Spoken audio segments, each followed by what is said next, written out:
पता मेरे चैनल से ये वीडियो कब उड़ा दी जाए, क्योंकि इस वीडियो में मैं इस पाखंडी धीरेन्द्र शास्त्री के पर्चे का राज आप सभी को बताने वाला हूँ। ये जो पर्चा है हमने उनको कुछ भी नहीं बताया, उन्होंने सब कुछ खुद ही लिखा है। वो राज जो माइंड रीडर्स न्यूज चैनल्स आज तक पता नहीं लगा पाए, वो इस वीडियो में मैं आपको बताने वाला हूँ। इस वक्त मैं चाहती हूँ कि आप धीरेन्द्र शास्त्री को सुने।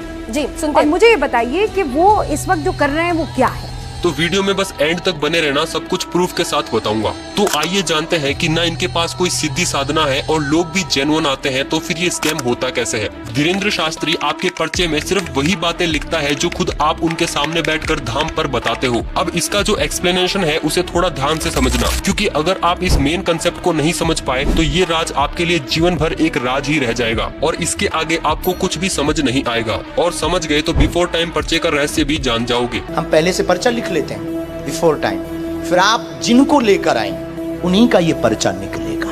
तो आइए समझते हैं। धाम पर रैंडमली जिसकी भी अर्जी लगती है वो भक्त मंच पर आता है। धीरेन्द्र शास्त्री उसका पर्चा लिखते हैं और तख्ती पलटकर पूछते हैं क्या प्रश्न लेकर आए हो। वो भक्त उन्हें सब कुछ बताता है और फिर धीरेन्द्र शास्त्री उसे पर्चा दिखाते हुए वही सब कुछ बोलते हैं जो उसने बताया होता है। लेकिन लेकिन लेकिन यहाँ पर है मेन ट्विस्ट। यहाँ पर चीज नोटिस करना, वो सिर्फ बोल कर बताते हैं, ना कि पढ़कर। शब्दों पर ध्यान देना। अभी तक जो वो बोल रहे हैं ऐसा कुछ भी पर्चे पर नहीं लिखा और वो सिर्फ वही सब कुछ बोल रहे हैं जो सामने बैठे भक्त ने उन्हें बताया था। जब भक्त मंच पर जाता है तो धीरेन्द्र शास्त्री उसके पहनावे या बॉडी लैंग्वेज को देखकर 2-3 लाइंस पर्चे पर लिख देते हैं, ताकि पर्चा पढ़ाते समय भक्त को कुछ लिखा हुआ दिखाया जा सके। और कुछ ऐसे सवाल ब्लैंक छोड़कर लिखे जाते हैं जिनके जवाब भक्त के बताने के बाद पूरे कर लिए जाते हैं। वो इस बात का पूरा ध्यान रखते हैं कि पर्चा भक्त के द्वारा न पढ़ा जाए। अगर भक्त ने पढ़ने की कोशिश भी की तो उनकी अशुद्ध लिखावट के कारण वो उसे नहीं पढ़ पाता। इसमें सबसे इम्पोर्टेंट रोल उनकी गंदी लिखावट, आधे अधूरे सेंटेंसेस और पर्चा दिखाने के एंगल का होता है। धीरेन्द्र शास्त्री भक्त को पर्चा पढ़ाते समय केवल उनके पर्चे पर उंगली चलाते हुए वही सारी बातों को दोहराते हैं जो भक्त उन्हें बताता है।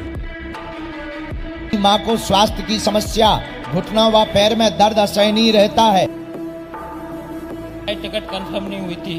हाँ, क्योंकि माता जी का थोड़ा सा वो रहता है कि मैं तो खड़ा होकर आ जाऊंगा, लेकिन मम्मी का दिक्कत सीट होगी। मिल जाए तो ठीक है। अपने भविष्य की अर्जी लेकर के आए हैं। कैरियर व्यापार में आपका उज्जवल होगा। आप जाकर के व्यापार डालें। नौकरी योग में योग नहीं है।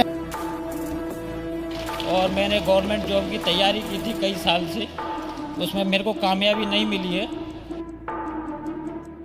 बेटा के पैर में दिक्कत बनी हुई है, नस में दर्द बना है, इसलिए वह जॉब में सफल नहीं हो पाया। वह जॉब की तैयारी से वापस आया है। बच्चे की कुछ तकलीफें हैं, मिलिट्री एकेडमी से वापस आ गया, पैर दर्द उसके हाँ, सभी खुशहाली चाहते, पूरा घर आपका परेशान है। दरबार में पूरे परिवार की अर्जी लेकर आए। शारीरिक, मानसिक, आर्थिक बहुत सारी परेशानियां बहुत दिनों से चल रही है पूरे परिवार में। हालांकि उस दौरान पर्चे में ऐसा कुछ भी नहीं लिखा होता। जैसे ही भक्त केवल सुनने मात्र से प्रसन्न हो जाता है, धीरेन्द्र शास्त्री समाधान या मंत्र लिखने का बोलकर तुरंत पेन उठाकर वो खाली स्थानों पर भक्तों द्वारा कही गई बातों को कम शब्दों में पर्चे पर उतार लेते हैं। यही कारण है कि धीरेन्द्र शास्त्री ने आज तक कभी भी भक्तों की समस्या बताने के तुरंत बाद या पर्चा एडिट करने से पहले पर्चा कैमरे पर नहीं दिखाया। और कहीं दिख जाए तो समझ लेना वो बंदा स्क्रिप्टेड है। और आप प्रूफ के लिए यूट्यूब पर मौजूद कोई भी वीडियो उठाकर देख लो, वो पर्चा पढ़ने के तुरंत बाद पेन उठाकर पर्चा एडिट करने में लग जाते हैं।